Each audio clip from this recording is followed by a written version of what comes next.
Hi, నా పేరు కీర్తన. ఇది మా స్కూలు.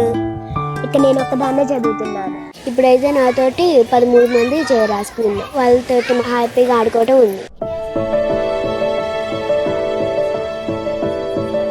ఒకే విద్యార్థి ఒకే టీచర్ ఉన్న ప్రభుత్వ పాఠశాలకు అక్కడ చదువుతున్న బాలికే బ్రాండ్ అంబాసిడర్ గా మారింది.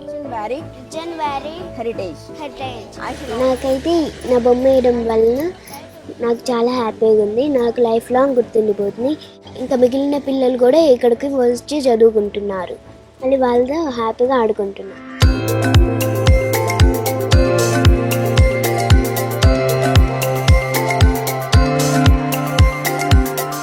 Most of the public, it might be one school. But for us, it is a proof of concept. We have set the machine in motion. Something to define our own work and to feel happy about. So, ఇటువంటి అవకాశాలు మాకు దొరకడం కూడా కష్టం. ఖమ్మం జిల్లా వైరా మండలం నారపనేనిపల్లిలోని ప్రాథమికోన్నత పాఠశాలలో గత విద్యా సంవత్సరంలో కీర్తన అనే బాలిక, ఉమాపార్వతి అనే ఉపాధ్యాయురాలు మాత్రమే ఉండేవారు. తమ గ్రామంలోని ఈ స్కూల్ మూతపడకుండా కాపాడుకోవాలనే లక్ష్యంతో తన కుమార్తె కీర్తనను ప్రభుత్వ పాఠశాలకే పంపించారు ఆమె తండ్రి. వారు నింపిన స్ఫూర్తితో మరో 12 మంది విద్యార్థులు ఈ విద్యా సంవత్సరంలో అక్కడ చేరారు. పోయినసారి అయితే అప్పుడు నేను ఒకదాన్ని ఉండేదాన్ని, ఇంకా నేను ఒకదాన్ని ఆడుకునేదాన్ని. కానీ ఇప్పుడైతే నాతోటి 13 మంది వచ్చారు. అందుకోసమే ఇప్పుడైతే వాళ్ళతోటి మాట్లాడటం, ఇంకానేమో హ్యాపీగా ఆడుకోవటం ఉంది. మా పాప ఫోటోని గోడ మీద వేయటం మాకు చాలా సంతోషంగా ఉంది. గోల్డ్ మెడల్ తీసుకున్న వాళ్ళకి, అట్లాంటి వాళ్ళకే ఈ గవర్నమెంట్ స్కూల్లో వేయటం జరుగుతుంది, అంతంత పెద్దవాళ్ళకి. అట్లాంటిది మా పాపకి ఇంత చిన్న వయసులో అట్లా గోడ మీద గవర్నమెంట్ స్కూల్లో వేయటం వల్ల నాకు చాలా సంతోషంగా అనిపిస్తుంది. ఈ స్కూల్ని నిలబెట్టింది అనే సంతోషం కూడా నాకు అనిపిస్తుంది. నారపనేనిపల్లి ప్రభుత్వ పాఠశాలలో ఒకే విద్యార్థి ఒకే టీచర్ ఉన్న పరిస్థితిపై నిరుడు డిసెంబర్లో బీబీసీ కథనాన్ని ప్రసారం చేసింది. బీబీసీలో వచ్చిన కథనాన్ని చూసి పాఠశాలను అభివృద్ధి చేసి ఎన్రోల్మెంట్ పెంచేందుకు చర్యలు తీసుకున్నారు అధికారులు.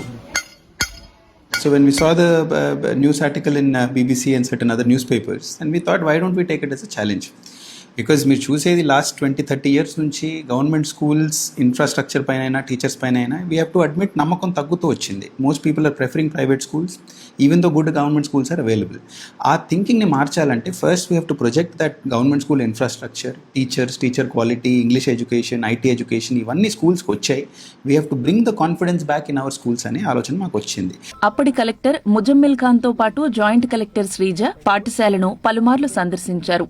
వారి చొరవతో నారపనేనిపల్లి పాఠశాల రూపురేఖలు కొద్ది రోజుల వ్యవధిలోనే మారిపోయాయి. అసలు స్కూల్ అంతా కళకళలాడుతుంటే నాకు శాంతినికేతన్ లాగా అనిపిస్తుంది సార్. I'm very happy. చాలా సంతోషంగా అనిపిస్తుంది. ఇంకా కాస్త పెరగాలి. But it is a great source of Joy అండి. అంటే ఆల్ ఆఫ్ అస్ ఎలా ఫ్యామిలీ ఆల్బమ్లో ఫోటోలు పెట్టుకొని చూస్తాము, ఇది చేసాం అనేది మా అఫీషియల్ లైఫ్లో కూడా కొన్ని ఉంటాయి. So this is definitely one of those moments where we feel like as we have made a meaningful change. And దీనివల్ల ఇంకొక 30 స్కూళ్ళు, ఇంకొక 100 స్కూళ్ళు మనం లైన్లో తీసుకొని రావడానికి ఒక మంచి మొదటి అడుగు వేసామని ఇది. బట్ చాలా తీయటి అనుభవం అండి. పాఠశాల ఆవరణలోకి కోతులు రాకుండా చుట్టూ సోలార్ ఫెన్సింగ్ ఏర్పాటు చేశారు. ఆవరణలో ముళ్ల పొదలు తొలగించారు.